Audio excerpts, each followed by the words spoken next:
Do you sometimes wonder if a piece of tech you're interacting with is powered by AI or not? Because let's face it, anywhere you turn to nowadays, you hear AI.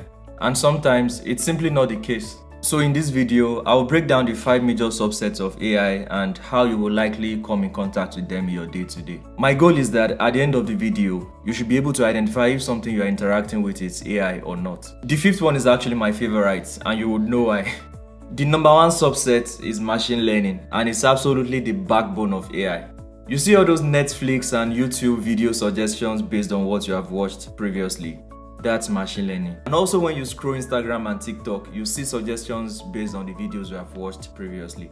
That's also machine learning. Even on e-commerce platforms like Amazon, when you go through their product listing page, you see new items based on your search history or some items you've ordered in the past. That's also machine learning. And please, let's not confuse this with recommendation systems that we've always had on the internet. Those ones are based on product families, tags, categories, and what have you. With machine learning, these recommendation systems, they become way more advanced, they become dynamic, and most importantly, they become personalized, so that the result you see is based on the pattern the machine has learnt from you. The first AI discussion I attended was 12 years ago. That was when I was an undergraduate. And I remember the speaker mentioned one thing that has stuck with me till date.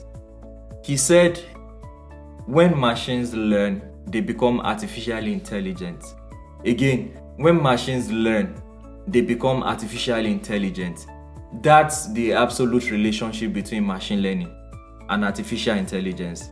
Machines learn about you, about things, about the world, and it becomes artificially intelligent. So machine learning is absolutely the backbone of artificial intelligence. The second one is deep learning. From the name, it's about learning deeper. You see, machine learning, it's quite broad, and that's where deep learning comes in.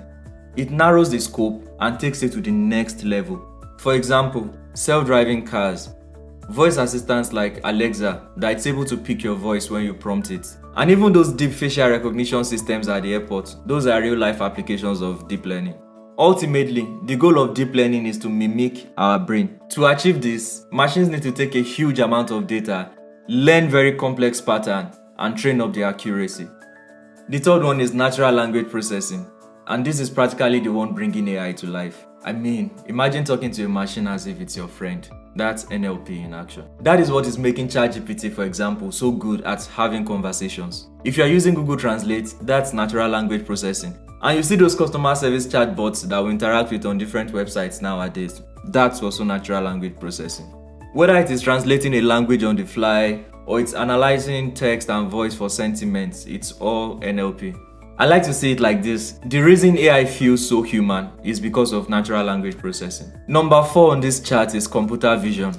If you wonder how your phone knows that it's you by just looking at your face, that's computer vision. But it's not just about facial recognition, it is way more advanced than that.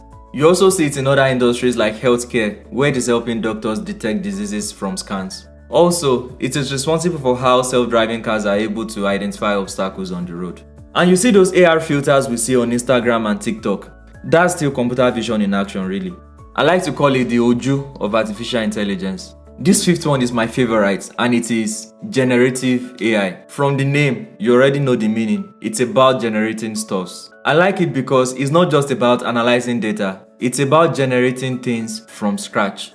You see those funny videos of Cristiano Ronaldo performing at a concert, or a Jay-Z playing a football match. Those are products of Gen AI. As a matter of fact, the ultimate goal of Gen AI is that you imagine something, you prompt the machine, and it gives you the result. I should also mention that it's not always those complex applications.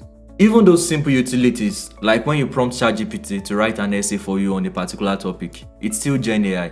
So it's all about unlocking creativity, and you see it in every industry nowadays, from art to music to content creation to marketing. You see generative AI. Of course, there are other subsets as well, like robotics, like evolutionary algorithms, and even reinforcement learning. I like that one too because you see people building agents that can beat humans at games like chess. Also, it is important that we recognize that these technologies we are discussing might be using just one or a combination of these subsets. Take for example Alexa, the voice assistant. It's at least a combination of machine learning, deep learning, and natural language processing.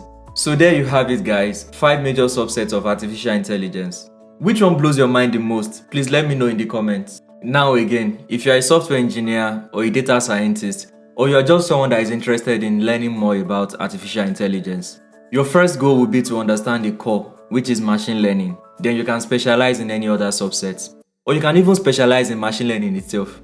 I have put up an article on AIPyHub.com where I put a detailed roadmap on how you can get started. So guys, if you enjoyed this video, give us a thumbs up, subscribe to the YouTube channel too, and also follow us on Instagram. And please share this video with someone you think should also benefit from this. See you in the next video.